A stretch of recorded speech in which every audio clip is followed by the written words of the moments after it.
शेर और मूर्ख गधा। एक जंगल में कराल केसर नामक शेर रहता था। दूसरा नामक गीदड़ उसका सेवक था, जो उसकी सेवा टहल किया करता था और बदले में शेर द्वारा मारे गए शिकार का अंश भोजन के रूप में प्राप्त करता था। एक बार शेर का हाथी से सामना हो गया। दोनों अपने गौर में चूर थे। बात बढ़ी और युद्ध तक पहुंच गई। दोनों में युद्ध हुआ, जिसमें हाथी शेर पर हावी रहा। उसने शेर को सूंड से पकड़कर उठाया और धरती पर पटक दिया। शेर के शरीर की कई हड्डियां टूट गई। शेर बुरी तरह चोटिल हो चुका था। ऐसे में शिकार पर जाना उसके लिए दुष्कर था। वह दिन भर एक स्थान बैठा रहता। शिकार न कर पाने के कारण वो और उसका सेवक गीदड़ दोनों भूखे मरने लगे। एक दिन शेर गीदड़ से बोला, यदि इसी तरह चला तो वह दिन दूर नहीं जब हमारे प्राण पखेरु उड़ जाएंगे। इस समस्या का कुछ ना कुछ समाधान निकालना पड़ेगा। वनराज क्या करे? आप तो शिकार पर जा नहीं सकते। मैं ठहरा आपका सेवक। मैं तो आप पर निर्भर हूँ, गीदड़ ने उत्तर दिया। इस स्थिति में मेरा शिकार पर जाना संभव नहीं, लेकिन यदि कोई जानवर मेरे निकट आ गए तो अब भी मुझ में इतनी शक्ति है कि अपने पंजे के एक वार से उसके प्राण हर सकता हूँ। तुम किसी जानवर को बहला फुसलाकर मुझे तक ले आओ। मैं उसे मार डालूंगा और फिर हम दोनों चख कर उसका मांस खाएंगे, शेर बोला। गीदड़ को शेर की बात जंच गई और वह शिकार की खोज में निकल पड़ा। चलते चलते वह एक गांव में पहुंचा। उसने एक खेत में लंबकार्ण नामक गधे को चरते हुए देखा। उसे देख वह सोचने लगा कि इस गधे को किसी तरह शेर के पास ले जाऊं तो कई दिनों के भोजन की व्यवस्था हो जाएगी। वह गधे के पास गया और स्वर में मिठास भरकर बोला, अरे मित्र, क्या हाल बना रखा है? पहले इतने हष्ट-पुष्ट हुआ करते थे, इतने दुबले पतले कैसे हो गए? लगता है तो भी कुछ ज्यादा ही काम ले रहा है। गीदड़ ने गधे की दुखती रग पर हाथ रख दिया था।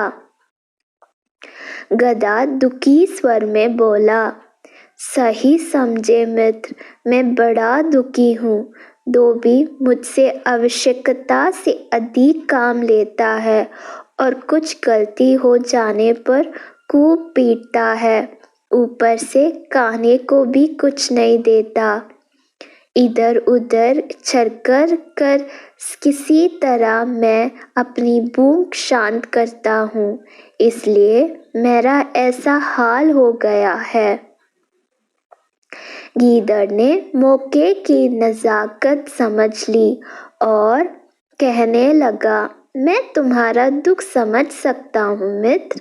वैसे तुम चाहो तो मैं तुम्हें एक ऐसा स्थान पर ले जा सकता हूँ जहाँ हरी घास का विशाल मैदान है। तुम वहाँ जी भरकर घास खा सकते हो। यह तो बहुत अच्छी बात कही मित्र, किंतु वहाँ जंगली जानवरों का भय होगा। प्राणों पर संकट आ गया तो? मैं यहीं टिकूं, जो भी प्राप्त हो रहा है कम से कम सुरक्षित तो हूँ, गधे ने अपनी शंका जताई। अरे मित्र, क्या बात कर रहे हो? मेरे होते हुए तुम्हें किस बात का भय? वहाँ पूरा क्षेत्र मेरा अधीन है, वहाँ कोई तुम्हें हानि नहीं पहुँचा सकता। तुम निर्भय होकर वहाँ के घास के मैदानों में चर सकते हो।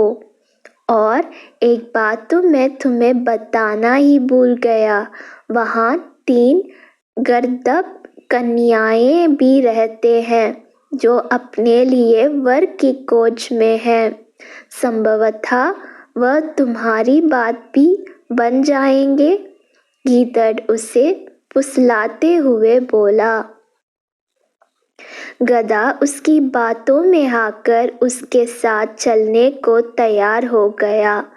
गीदड़ उसे लेकर उस स्थान पर पहुंचा जहां शेर बैठा हुआ था। गीदड़ को गधे के साथ आते हुए देख शेर खुश हो गया और अपनी सारी शक्ति जुटाकर उठ खड़ा हुआ ताकि गधे का शिकार कर सके। इधर गधे ने जैसे ही शेर को उठते हुए देखा, वह वहां से भाग गया। शेर में इतनी शक्ति ही नहीं थी कि वह उसका पीछा कर सके। गीदड़ को शेर पर बहुत क्रोध आया कि हाथ में आया शिकार उसने यूं ही जाने दिया। वह बोला, वनराज, अब मुझे समझ में आया ही कि हाथी ने आपको युद्ध में पटकानी कैसे दी। आप में तो गधे का शिकार करने का भी समर्थ नहीं है। हाथी तो फिर हाथी बलवान था। शेर लज्जित होकर बोला, क्या करूं? मैं चपटा मारता उसके पहले ही वह भाग गया।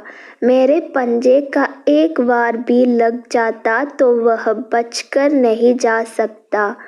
तुम उसे किसी तरह एक बार फिर से ले आओ। अब की बार मैं उसे 2 बज ही लाऊंगा।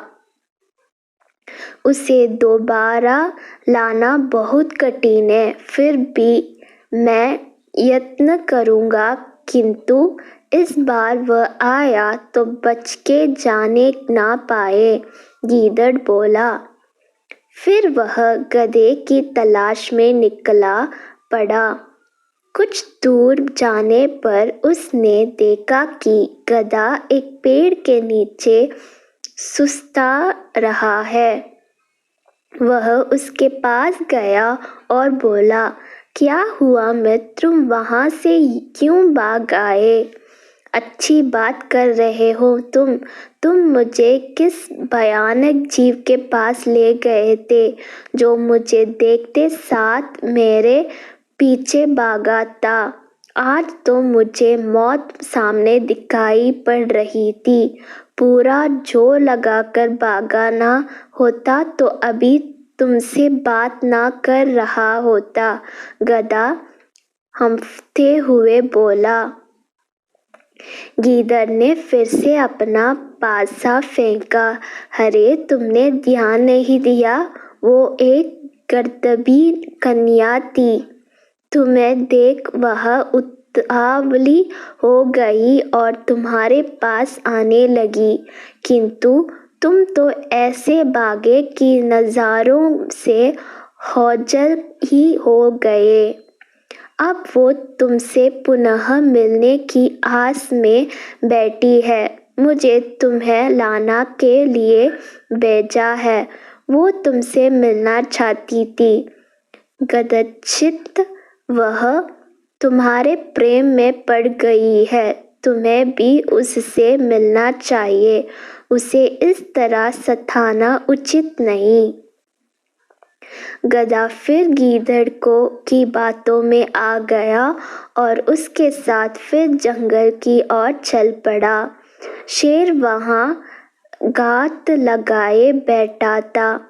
इस बार उसने गलती नहीं की। जैसे ही गधा उसके निकट आया, उसके अपने पंजे का शक्तिशाली वार किया और गधे की प्राण हर ली।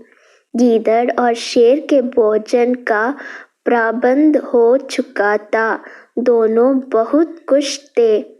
शेर गीदड़ से बोला, मैं नदी में स्नान कर आता हूँ, तुम तब तक इसकी निगरानी करो। गीदड़ गधे के शव की निगरानी करने लगा। शेर नदी के ओर चला गया। उधर शेर स्नान करने में समय गगाया रहा था और इधर गीदड़ भूख से व्याकुल हो रहा था। आखिर उससे रहा न गया और उसने गधे का कान और दिमाग खा लिया। शेर जब स्नान कर लौटा तो गधे के कान और दिमाग को गायब देख गीदड़ पर क्रुद्ध हो गया। लोभी, मैंने तुझे निगरानी के लिए यहाँ छोड़ा था, किंतु तुझसे मेरी प्रतीक्षा भी नहीं हुई। तूने इसे झूठा कर दिया। अब क्या मैं तेरी जूठन खाऊं? गीदड़ बोला, वनराज, आप गलत ना समझे। इस गधे के कान और दिमाग तो थे ही नहीं। होते तो क्या ये एक बार मौत के मुंह से बचने के बाद दोबारा वापस आता?